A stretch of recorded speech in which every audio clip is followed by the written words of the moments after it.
வீடுகளில் முதல் படை வீடான திருப்பரங்குன்றம் அருள்மிகு சுப்பிரமணிய சுவாமி கோவிலில் வைகாசி விசாகத்தை முன்னிட்டு ஆயிரக்கணக்கான பக்தர்கள் பால்குடம் மற்றும் காவடிகள் எடுத்து சுவாமி தரிசனம் செய்தனர்.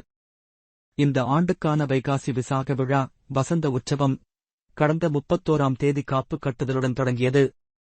விழாவினை முன்னிட்டு தினமும் சுப்பிரமணிய சுவாமி தெய்வானையுடன் புஷ்ப அங்கி அலங்காரத்தில் கோயில் வசந்த மண்டபத்தில் எழுந்தருளுவார். அங்கு விசேஷமாக அலங்கரிக்கப்பட்ட ஊஞ்சலில் எழுந்தருளும் சுப்பிரமணிய சுவாமி தெய்வானைக்கு சிறப்பு தீபாராதனை நடைபெறும். இதேபோல நேற்று வரை நடைபெற்றது. விழாவின் முக்கிய நிகழ்ச்சியாக இன்று வைகாசி விசாக விழா நடைபெற்றது. வைகாசி விசாகத்தையொட்டி திங்கட்கிழமை அதிகாலை 5 மணி முதல் பக்தர்கள் பால்குடம் எடுத்து வரத் துவங்கினர்.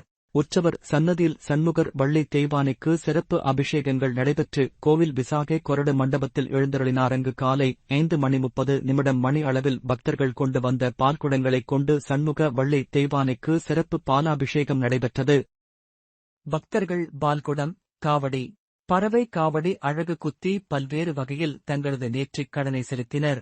விழாவில் திருப்பரங்குன்றம், திருமங்கலம், விருதுநகர், காரியாப்பட்டி, அருப்புக்கோட்டை மற்றும் மதுரையின் பல்வேறு பகுதிகளில் இருந்தும் ஆயிரக்கணக்கான பக்தர்கள் பால்குடம் எடுத்து வந்து சுவாமி தரிசனம் செய்தனர்.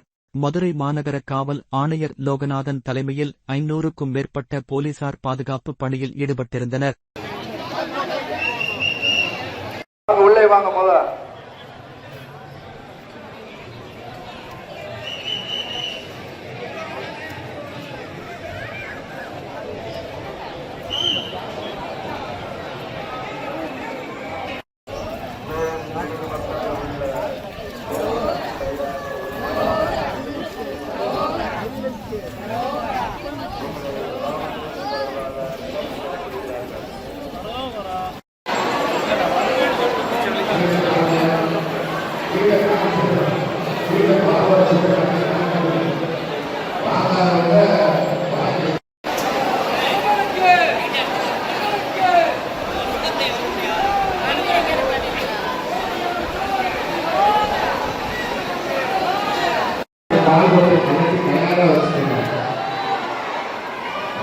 போய் கணக்காக போல கலந்து வச்சுக்கோங்க.